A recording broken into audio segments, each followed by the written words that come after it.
Oh, c'est des enfants qui s'organisent.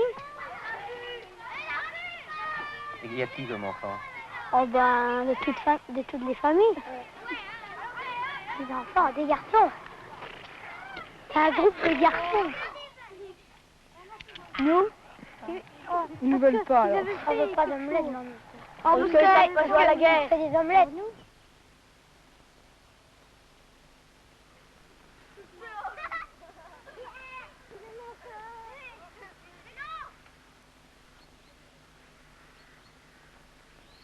Qu'est-ce que vous faites à part de jouer avec la bande? Elle sert à quoi, la bande? Faire la bagarre, à se battre. La bagarre. Bon, on n'est pas Des fois, on s'arrange pas. on n'est pas toujours ensemble, hein. Des fois, la bande, elle est divisée en deux. Oui. Ah bah oui. Quand il y a la bagarre. Qui sont ces deux parties? Oh bah, Ça dépend. souvent, ça dépend comment. Des fois, bagarre. des fois, on se bagarre parce que il y a une équipe qui est plus fort. Puis l'autre, elle est moins fort, alors on se bagarre. Qu'est-ce qui commande, alors? Des fois c'est le mari, des fois c'est le Gilles, des fois c'est moi, puis des fois c'est le Jada. Un tour de rôle, alors? Oui, un tour de rôle. Tu veux un chef? On s'arrangerait Parce que ça pas. serait la bagarre, puis ça, Oh, on j'entends. s'arrangerait pas, quoi. Ils nous commandent Non. et puis après on Ça fait la bagarre avec avec les chefs. Alors, quand vous avez à prendre une décision, comment vous faites? On s'arrange, on vote.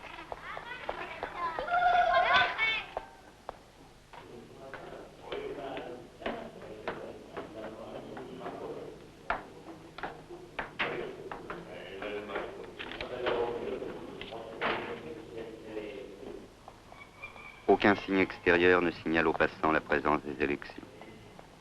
Pas d'affiches, pas de slogans peints sur les murs ou l'asphalte des rues, pas de réunion publique, mais deux groupes opposés, face à face. Pour moi, les élections municipales, hein, pour moi, c'est un problème aussi, hein, parce que on peut être adversaire sans être allié. Il suffit d'être assez intelligent pour voir si on a besoin de telle ou telle chose sur la commune, hein, et non pas dire je suis de l'avis de ces messieurs, hein, et on n'a pas besoin d'être instruit pour être au conseil. Mais je me suis aperçu, c'est ce que je vous ai toujours dit, que la question des familles primait ici à l'entrée. Ça, croyez-moi, ça primera toujours. Et vous verrez aux élections demain que Chauckman-Julien n'aura pas beaucoup de voix sur la liste. Depuis un an, à l'abri des maisons, les alliances et les scissions s'organisent. Le maire se retire de la compétition électorale. Il faut lui trouver un successeur. La mort d'un conseiller prestigieux a encore accentué le trouble de la communauté. La stratégie historique s'en est trouvée bouleversée. Renouer les solidarités parentales ébranlées. Rechercher de nouveaux alliés. Compter ses gens. Retrouver une cohésion que les hasards de l'histoire individuelle ont perturbée occupent les leaders du village. La semaine précédant les élections, une liste a été constituée. Une partie du conseil sortant, plus quelques nouveaux. Le mécontentement n'a pas tardé. Aussitôt, une seconde liste a été déposée. D'autres prétendaient aussi à l'exercice du pouvoir. C'est une histoire de famille, et je vous ai toujours dit que les élections ici à Montréal, ça n'était qu'une histoire de famille. C'est bien la vérité, ça continue et ça y restera. Enfin, le conflit s'ouvre. Le temps d'une journée, la lutte pour le pouvoir municipal s'actualise. Pouvoir peut être dérisoire que celui qui permet de diriger une petite commune, mais si essentiel qu'il règle secrètement la vie de tous. Le rituel démocratique peut alors commencer. Les anciens affichent une assurance tranquille. L'agitation superficielle ne troublera pas les résultats. Les jeux sont faits depuis longtemps.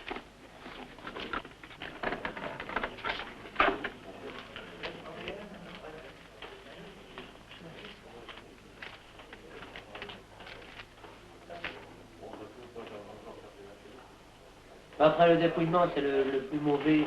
Alors, Colin André. De toute élection.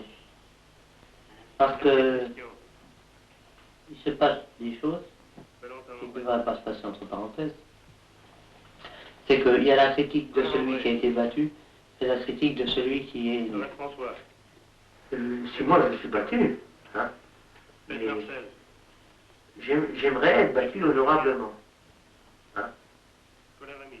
Mais je n'aimerais pas être battu avec des insultes. Richard Georges. Simon Daniel. Charles François. Rémi Christian. Romain Irénée.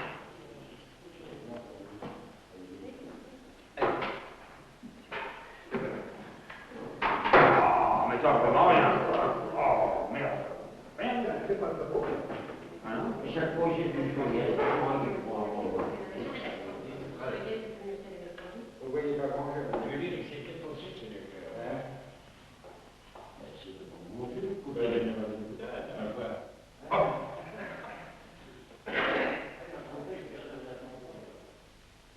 Pendant combien de temps avez-vous été maire?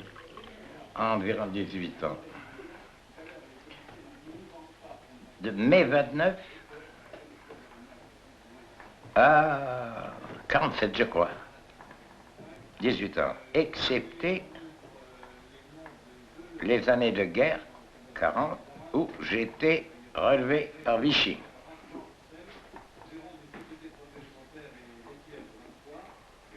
Une fois que vous avez quitté le conseil municipal, quelle a été votre participation? Je n'ai pas quitté le conseil municipal. Après 18 ans de maire, j'ai encore fait 12 ans de conseiller municipal. Et ensuite, quelle a été votre participation aux élections? Participation, comment vous... Ah, j'ai toujours voté. Si nous avons des droits, il faut les conserver, tant que possible. Vous avez la réputation de faire des élections à Grand Tailly. Faux. Pour le moment. Je m'en suis occupé quand j'étais plus jeune, oui. J'avais une certaine influence. Maintenant, je laisse la place à des plus malins que moi. Vous ne faites plus rien alors? Ce n'est pas comment vous comprenez, ne plus rien faire. Comment vous le comprenez, vous? Ben, on peut toujours être utile. Même en...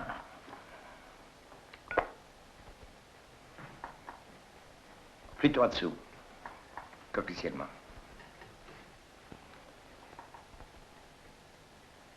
Et c'est-à-dire en dessous quoi? Ben, je veux dire, il ne faut pas tellement chercher à être orgueilleux. On peut toujours être utile à quelqu'un, même si on s'est engueulé par ce quelqu'un.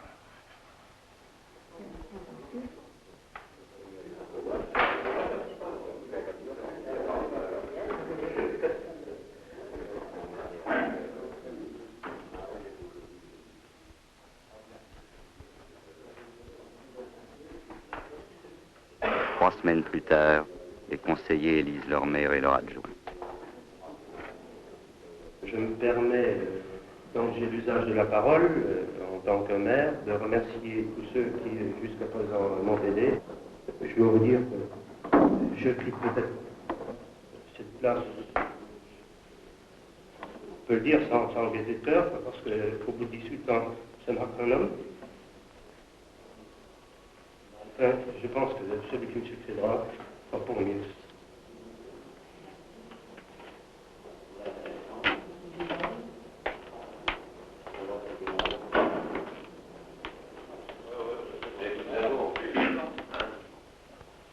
Bon, alors on va procéder à l'élection du premier adjoint à Grand Tailly.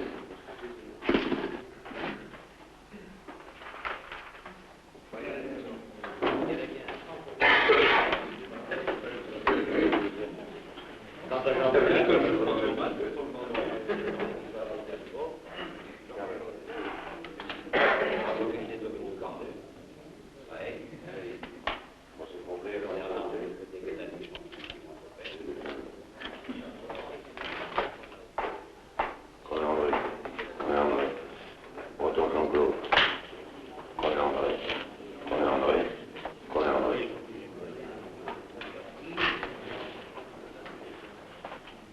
Qu'est-ce que cela fait-il de quitter le pouvoir municipal après 18 ans de présence ininterrompue à la mairie?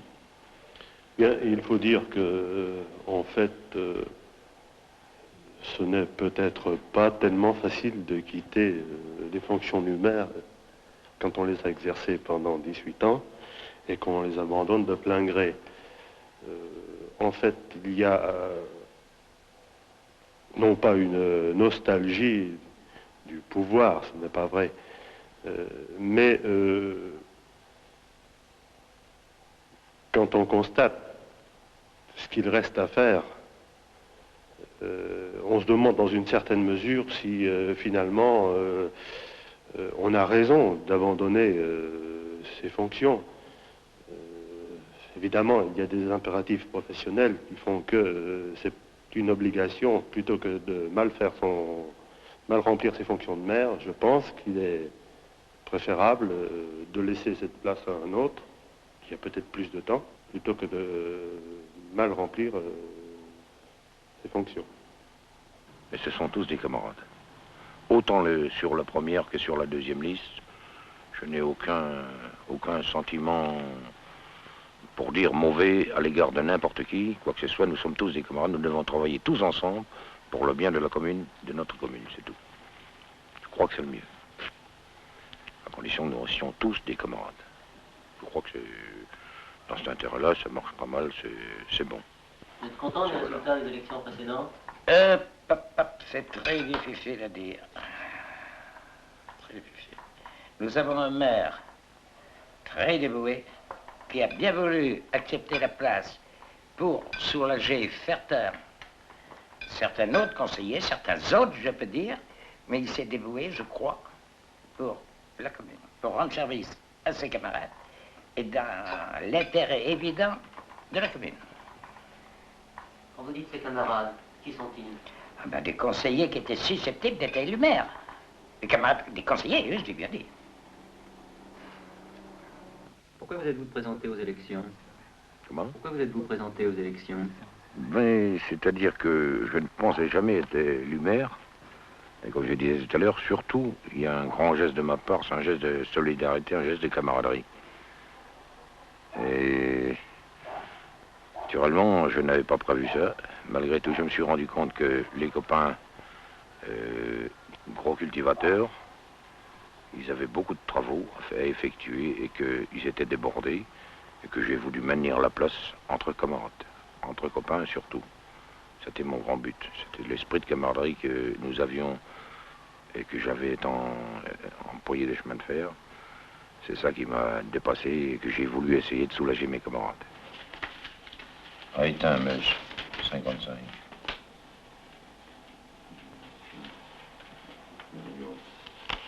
Meuse. Alors ensuite, 1, 2, 3, 4 alors. 4 de l'eau noire. Tu connais son adresse? Ouais, de l'eau noire, dans la lettre. La Brière, Rémy. Il faudrait voir sur l'état civil, là, en 50. C'est pas faux. Non, 51. 50. 51, lui. Il doit être né au mois de février 51. Il est né quand, lui? Au mois de février que vous avez dit, hein? 51, oui. Oui. Et puis il y a encore le Jean Pétard aussi. Oui, Jean 50. 53, celui-là. C'est l'autre. Ah, mais il est à l'envers. On a du mal de le voir. C'est dur comme pour un débutant, quoi. Mais enfin, on essaye de se sortir et je crois que malgré tout, ça ne marche pas très mal. Quelles sont les difficultés que vous avez depuis... Bon, les difficultés, il n'y en a pas tellement. Seulement, il faut quand même organiser un peu tout, mais surtout se tremper dans le bain, la situation, ainsi de suite. Naturellement, on ne peut pas plaire à tout le monde, faire organiser tout. Ça, franchement, c'est délicat, quoi. Quelles sont les nouveautés que vous avez organisées depuis que vous êtes maire? Pas tellement pour l'instant. Enfin, j'ai réussi à former un comité de jeunes, comme je vous ai parlé, des jeunes belles choses, qu'on a pu recréer une petite fête à Grand Failly, organiser ça comme il faut, quoi. D'autre part, des rénovations de routes qui ont été faites, qui étaient prévues par mon prédécesseur, d'ailleurs. qui sont toujours en bon terme. Et bien des choses encore à prévoir et à voir à l'heure actuelle. Toutes les réalisations de réflexion de route, ainsi de suite, etc. Ce n'est pas mal, malgré tout. Qu'est-ce que vous pouvez dire après 9 mois de gestion municipale? Je peux dire que j'ai beaucoup travaillé et que je me suis beaucoup dépensé pour la commune. J'ai fait ce que j'ai pu, naturellement. J'essaie de faire le mieux possible. Je ne veux pas avoir de reproches, quoi que ce soit. J'essaie de faire pour le mieux, de gérer la commune comme elle doit être gérée, dans le bien, comme dans le pire, ça naturellement. Il y a toujours des heurts, il y a toujours quelque chose qui... Mais enfin, mon but, c'est de rendre la commune dans l'état que je l'ai pris. Au 6e à peu près de la largeur. Tu veux prendre la moitié du champ? Oui. Il me revient à peu près la moitié du champ. Alors on met à peu près au 6e, je ne veux pas me tromper. On prend un peu, pousse-le. Enfin, pousse-le là. Là, juste Par ici, tu voudrais? Là. La moitié. Ça fait... Ah, mais on est sur le combien? Oui, on est dans le mauvais sens. Ouais, enfin, c'est le qu'il est important, de 50 pour les... De 36 pour les à 50. Ça fait 14,5, 35,5 que c'est. Ça, 35,5, ça fait... mais- Même pas 35,5, ça fait 35,3. Ouais. Enfin, pousse-le là.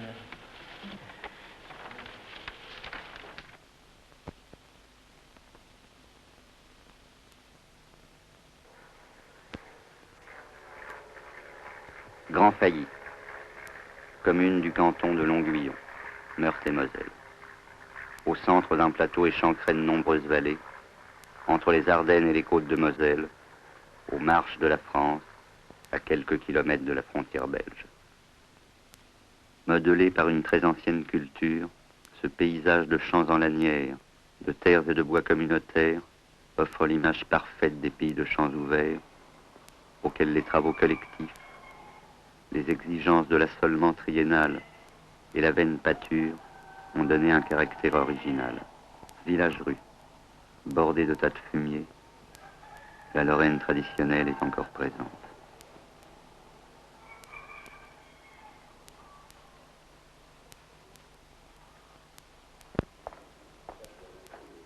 Mais les temps changent.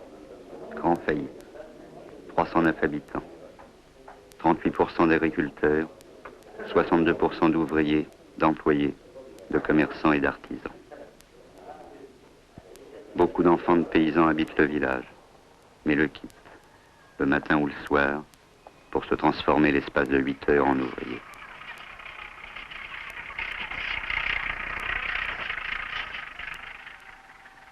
Le village est un village dortoir puisque la plupart de sa population active travaille soit dans les usines du bassin de Longwy, soit à Longuillon ou dans d'autres entreprises des villages environnants.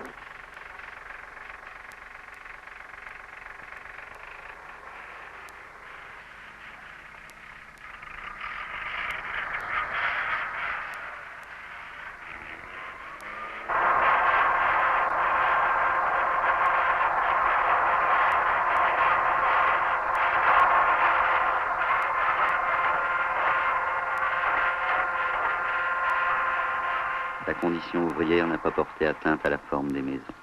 Seule la décoration extérieure signale un certain changement. Ici, les instruments agricoles se réduisent à l'état de miniature. Les invasions s'oublient, les casques guerriers se remplissent de fleurs.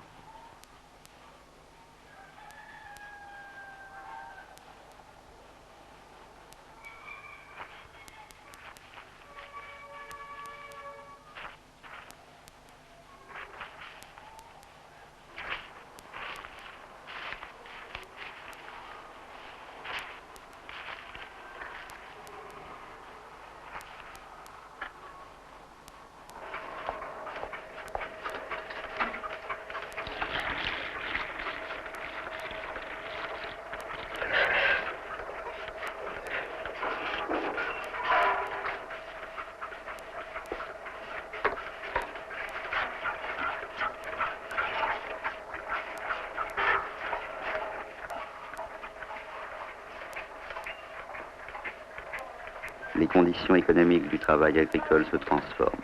La dimension des étables et des exploitations augmente. La main-d'œuvre diminue.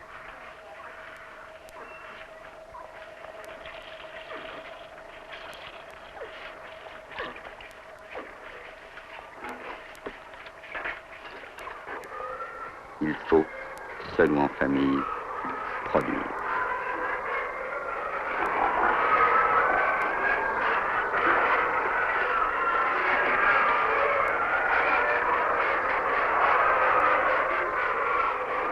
Pourtant, les habitudes ancestrales se perpétuent, même si un tueur professionnel saigne le cochon.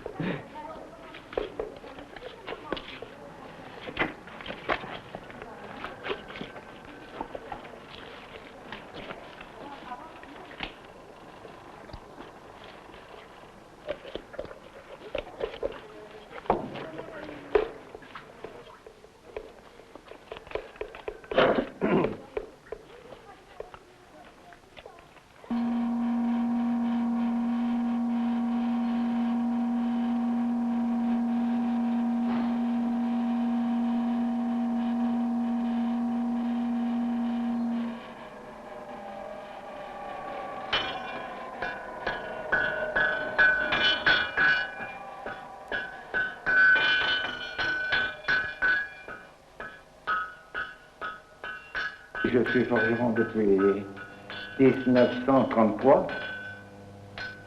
Quel était le travail à cette époque-là? À cette époque-là, on ferait les chevaux. Je faisais 300 chevaux à ferrer, et puis rebattre des fers de ferru. Et aujourd'hui?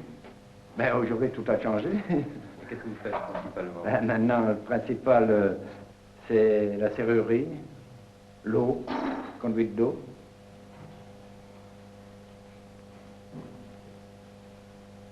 La forge est à peu près tombée, quoi. Hein? Il n'y a plus de forgerons dans le pays? Ah non, il n'y en a plus, c'est fini. Quand j'ai démarré, on était à 3. Maintenant, je reste seul. Et encore, c'est le fils qui continue, parce que comme forgeron, il n'y en a plus. Hein? Terminé. Hein? Et après vous? Ah ben après moi, il y aura le fils qui continuera, mais qui ne fera plus de forge. Les chevaux, c'est fini. On n'en fait plus. Et le matériel de tracteur? Ah ben oui, réparation oui, on continue à faire la réparation de tracteurs et de charrues, tout ce qui entraîne la culture, quoi, tout ce qui est fait pour travailler la terre, mais il n'y a plus de chevaux, il n'y a plus de vieilles charrues. C'est la fin, quoi, là. Ouais, c'est la fin. C'est la fin d'une génération.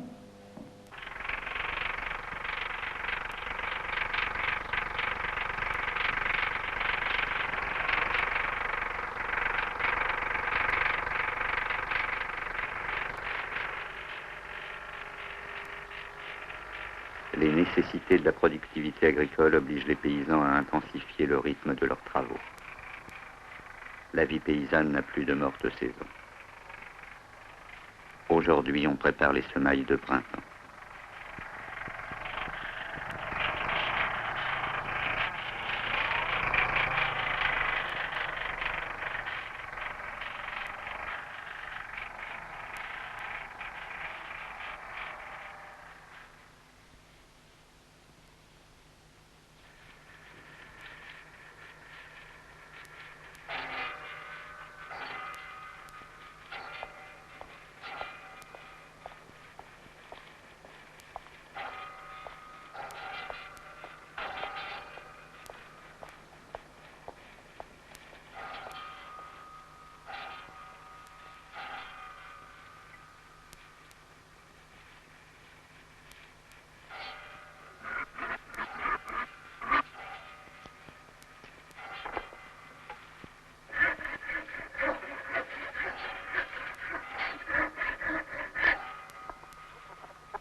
Tout est calme.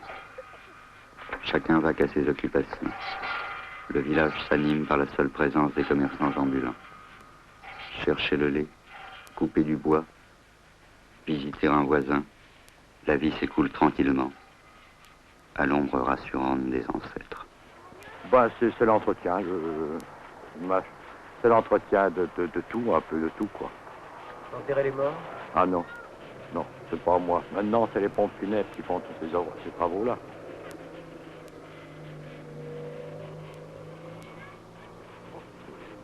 Comment sont disposés les morts, monsieur Fett? Bien, ici, bien souvent, on met toujours la tête au levant du soleil, mais je me suis aperçu qu'il y en avait dans les deux sens. Ah bon? Oui. Il y en a qui respectent plus le... Maintenant, on respecte un peu plus que dans le temps, mais dans le temps, il y en avait plus souvent que c'était dans les deux sens. Quoi. Je sais pas pourquoi. Il y en a qui sont à l'est et les autres à l'ouest, quoi, pour bien dire. Et le cimetière est divisé en familles? Divisé en familles, oui et non. C'est plutôt que les familles se renterrent toujours sur les uns et les autres, quoi, mais... Pourquoi, d'après vous, c'est important? Ben, c'est toujours la même histoire. Hein. C'est le lieu où les ancêtres sont morts, quoi, pour bien dire. On pense à leur famille, quoi, là. Hein. On pense à leur famille. Ben oui, oui. Oui, oui, on a encore du respect quand même là-dessus, beaucoup maintenant. Hein. Je vois, il y a des tombes qui datent de 1800 et ils sont encore entretenus. Hein. Qu'est-ce que vous voulez que c'est de la famille, alors on a toujours l'espoir, c'était le grand-père ou le grand-grand-père, et ben on entretient toujours. Et donc peut-être que plus tard, ils se mettront à la place, ils veulent garder la place pour eux. Jusque maintenant, il n'y a pas de concession. Les familles enterrent et gardent leur place tant qu'il y a de la famille. Est-ce qu'il y a une différence entre pauvres et riches?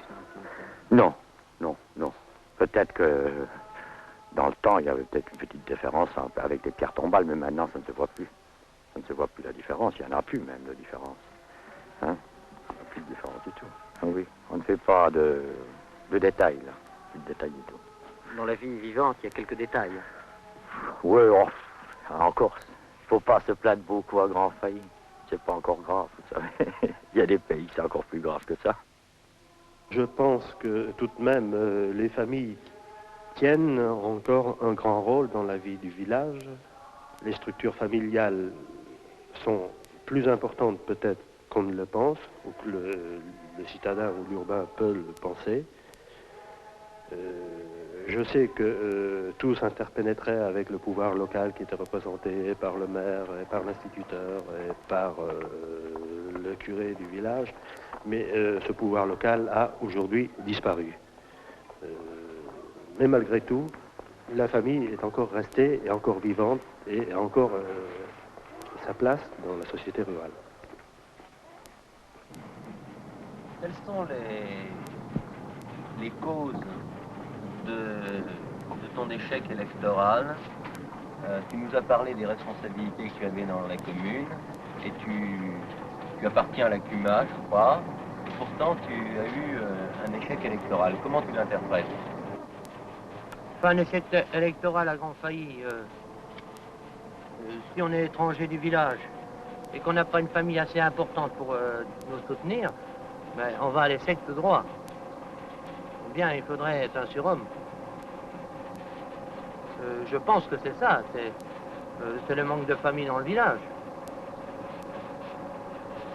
Et puis, je ne suis quand même pas de grand failli. C'est important? Pour moi, c'est très important. Parce qu'on me fait sentir assez souvent. Après combien de temps de résidence dans Grand Failli on te fait sentir encore? Je pense que je mourrai comme étranger de mes vieux jours. On reste toujours l'étranger alors? Moi, je crois. Il ne permet pas donc d'accéder aux Mais responsabilités? peut-être, si un jour mes enfants se marient dans le village, je serai peut-être incorporé. Ça suppose que tes enfants se marient dans le village? Oh, c'est pas sûr. Ça veut rien dire. Je me suis représenté aux élections parce que premièrement déjà j'y étais, j'en sortais, et que il n'y avait pas d'autres listes. Il n'y avait pas d'autres listes au départ qui étaient faites. Hein? Et puis il fallait quelqu'un, quoi, il n'y a pas de problème. Si tout le monde se dérobe, il n'y a plus personne à ce moment-là. faut bien qu'il y ait quelqu'un qui se présente, quoi. Et pour vous, c'est important les élections municipales? Dans une certaine mesure.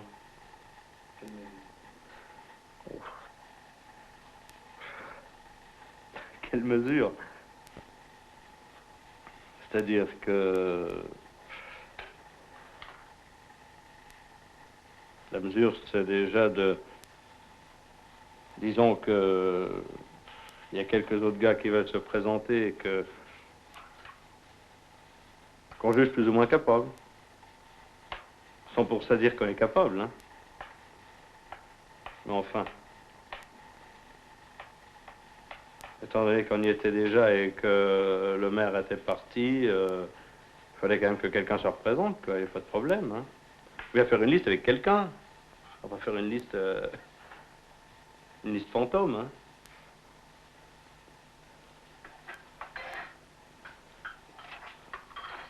Pourquoi, madame, vous ne voulez pas que votre mari soit maire? Ben, parce qu'il n'avait déjà pas tellement le temps. Premièrement, il a beaucoup de travail, il n'est jamais à la maison, et s'il avait encore cette histoire-là en plus, hein, ben, ma foi, il n'y était plus du tout. Plus de vie de famille. Comme ça, quand on a des enfants, on aime bien se retrouver tous ensemble le soir. C'est le service familial. Si j'avais su, j'en aurais fait dans le cruchon.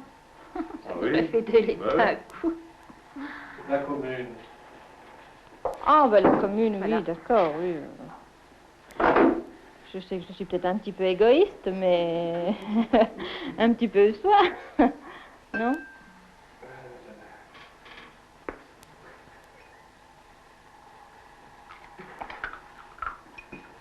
C'est bien calme, tout d'un coup, hein? Allez, Titi, mange ton sucre. J'avais pas l'intention de me présenter. Mais vu ce qui s'était passé, qu'il y avait eu une liste de fêtes sans rien demander à personne, une liste de fêtes entre 3 ou 4 petits copains, j'ai décidé d'en faire une, moi aussi. Ma femme m'a beaucoup aidé. C'est elle qui a poussé la roue.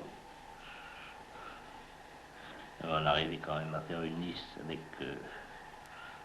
11 candidats. Et vous connaissez les résultats, il en est sorti 3. Pourquoi vous avez poussé la roue, madame? Parce que ça me plaît, hein, ça. Je voulais presque me présenter, vous savez. Bien, j'avais l'intention de se présenter. Oh non, pour seulement, rire, après, quand il même. faut, Non. Non, c'était histoire. Une femme qui se présente... Oh oui, c'est pas un déshonneur, mais on enfin... ne connaît pas ça. Non. Je vois pas pourquoi qu'une femme se présenterait pas. Hein. Ben, à la campagne, ça, c'est comme ça. C'est rare, c'est rare, hein, je crois. Pourquoi ça ne se fait pas? Eh ben, parce que on dit les femmes n'ont qu'à faire leur trou. Voilà. Le reste, C'est elles ne pas les leur regardent rôle. pas. C'est pas leur Alors rôle. qu'il y aurait quelques femmes dans le conseil, ça ne serait peut-être pas plus mal. Il y avait des... Enfin, il faut quand même être assez capable, hein. Si c'est pour s'y mettre, il faut s'occuper de quelque chose, quand même. Qu'est-ce que vous avez fait pour pousser la roue? Vous poussez à la roue? Oui. Oh, ben, j'ai dit, mon mari ne laisse pas ça comme ça, allez hop. Puis alors, ceux qu'on avait parlé, qu'on mettait sur la liste, je le voyais passer, allez, je l'appelais. Puis je lui dis, on met le bal en route. Et il y a un gars dans la liste qu'on a faite, il y avait 10 ans qu'on ne s'était pas parlé depuis leur remembrement. Ça a permis de faire la paix. Ça a fait la paix. Vous lui reparlez maintenant? Oui, et il essaye de... Il me tend la perche pour être copain. Copain, c'est-à-dire? Ben...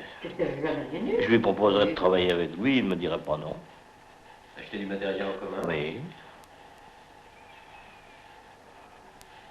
Pourquoi une femme ne peut pas être capable? Ben, ça dépend de ses capacités, hein, tout ça. Mais pourquoi une femme et un homme, c'est pareil? Oh, ben non, hein, il y en a qui ont plus ou moins d'instruction, quand même. Mais entre les femmes et les hommes? Ben, peut-être, oui, quand même. Il y a des femmes qui seraient dans le conseil, pour certains problèmes, ils sauraient très bien les défendre. Mais pour des autres, ils n'y connaissent quand même rien. Pourquoi ils ne connaissent rien? Ben, par exemple, dans un milieu agricole, on va discuter de terre, ou on va discuter de... Ou les vente chemins, de comment, bois, là? ou les chemins à réparer. Oui, tout ça, c'est quand même pas notre rayon. On Hein. connaît rien. Pourquoi? Ben, on n'est pas habitués tout de même comme les hommes. Vous connaissez les terres, pourtant. Ben oui, enfin, la valeur quand même pas comme mon mari, hein.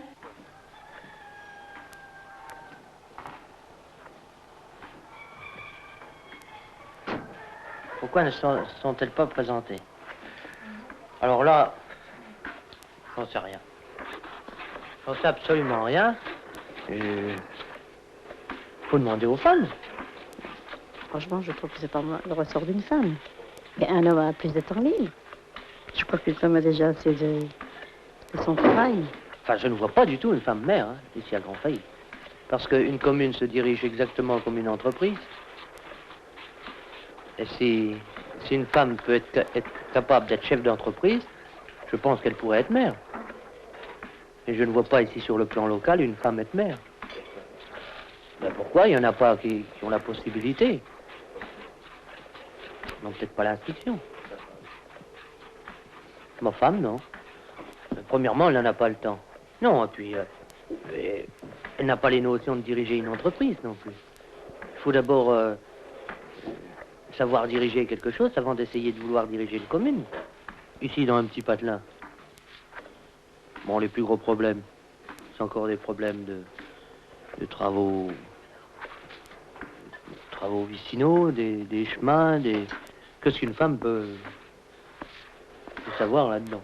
Franchement parler, celle qui voudrait y être pourrait certainement s'y connaître, mais il faut que ça l'intéresse. Moi, non. Et pourquoi j'ai d'abord déjà mon travail de mère de famille? Avec cet enfant, je crois que j'ai déjà beaucoup à m'occuper. Et puis alors, les bêtes à la maison, la traite, la comptabilité. Alors, il me reste quand même très peu de temps libre. J'ai le ménage et je m'occupe principalement des bêtes. Dis-nous, qu'est-ce qui a fait que tu t'es présenté aux élections municipales en mars 1971? La première chose, j'aime tout ce qui est collectivité. J'aime de m'occuper un peu des autres. J'aime la vie en commun, quoi. Et puis, je pensais arriver sur le plan communal, à donner mes idées et aider dans la réalisation de certains projets. Pourtant, tu assures déjà des responsabilités au niveau de la commune. Quelles sont-elles? Je suis président du syndicat local, syndicat agricole. Je suis vice-président de la pêche, président de la chasse, président de la société de chasse. Je m'occupe aussi, je suis membre du conseil d'administration au CEG à Longuillon. Et je pense que tous ces problèmes n'en font qu'un, puisque la commune, c'est quand même la première chose avant tout. Je pensais pouvoir aider à diriger la commune. Et ces responsabilités à la pêche, à la chasse, au CEG, ne t'ont pas aidé à te faire élire? Je crois que c'est le contraire. C'est-à-dire? Eh bien,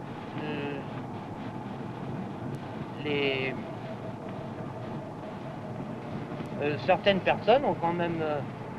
pensent que j'ai peut-être trop de fonctions. Aux prochaines élections, tu te représentes? Il reste encore 5 ans à courir. Et à ce moment-là, on verra. Je pense que, entre autres, le problème du regroupement des communes s'impose. Il est certain que l'on crie tout de suite atteinte aux libertés communales, nous n'aurons plus d'autonomie, nous allons passer directement sous la direction du pouvoir gouvernemental ou des préfets.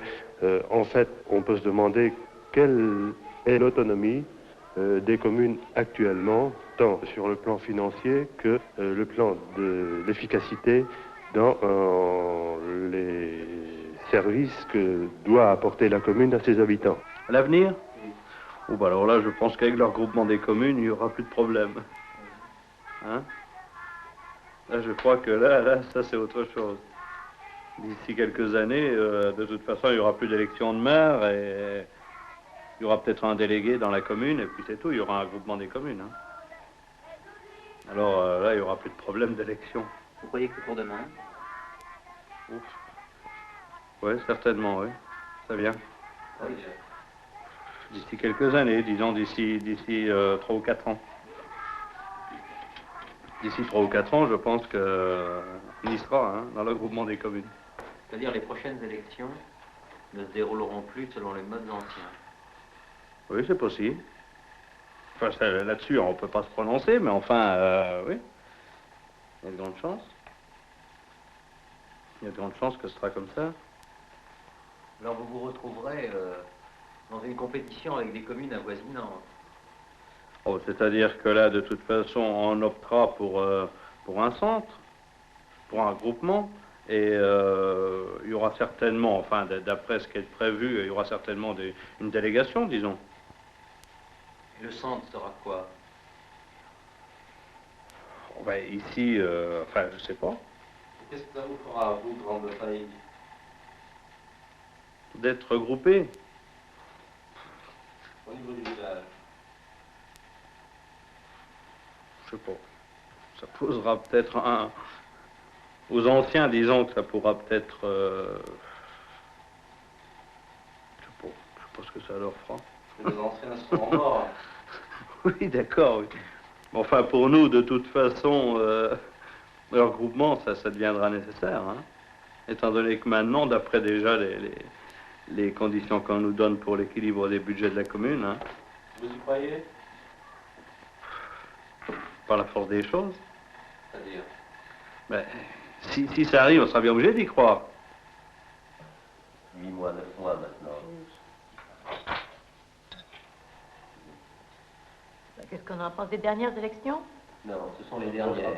On ne votera plus alors. Ah oui, il paraît. C'est ce que j'en pense, mais c'est bien dommage. Pourquoi c'est dommage? Ben, ça change un peu dans le village, non? C'est tout de même un peu plus gai. Ou le contraire, peut-être des fois. C'est sûr, mais enfin. Ça mettait de l'animation? Oh, ben beaucoup, non? Regardez, en ce moment, enfin, c'est l'hiver, vous me direz, mais il y aurait enfin, quelque chose comme ça en route. Ça remue, au moins. Qu'est-ce que vous en pensez, monsieur? Ben, c'est la vérité. Moi, je trouve que tant qu'on vote dans une commune, c'est pas plus mal. On pourrait peut-être mieux s'exprimer que quand on fera partie. Enfin, mettons, il paraît qu'on va dépendre de Longuillon. Alors là, on n'aura peut-être plus rien à dire. Tout se passera, c'est pas trop comment. Ça va changer complètement la vie. Je pense qu'on nous imposera. Ce sera tout de même plus pareil que quand il faudra s'adresser à Longuillon. Hein, pour le maire, pour tout ça. Tandis qu'ici, quand on est à la mairie, on peut quand même s'exprimer librement. Même prendre la porte et la claquer. Quand ça ne va pas. Ouais.